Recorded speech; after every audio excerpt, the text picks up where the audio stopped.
Burkina Faso is not afraid of death, only of losing freedom. The strongest enemy is not the one facing us with a gun, but the one wearing the same shirt as us, hiding a knife behind his back.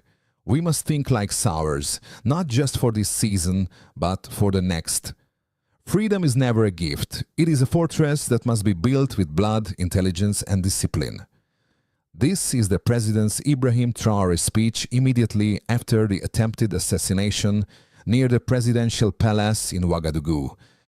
Just minutes ago, in the heart of Ouagadougou, the capital of Burkina Faso, an event unfolded that could have changed the destiny of a nation. Armed men, equipped with foreign devices, moved quietly toward the presidential palace. Their target was not just one man, it was a dream, a vision that dared to defy centuries of control.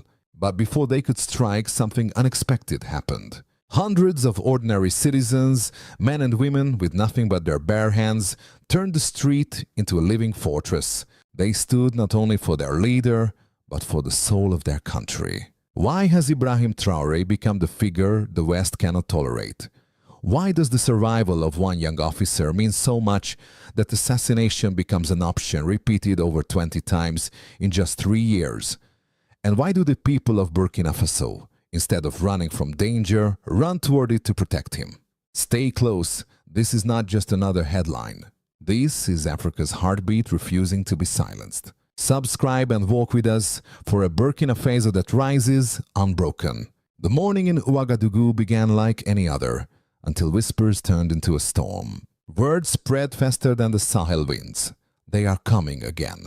No one asked who they were. In a nation that has faced more than 20 attempts on the life of its leader since 2022, the shadows of assassins are no longer strangers.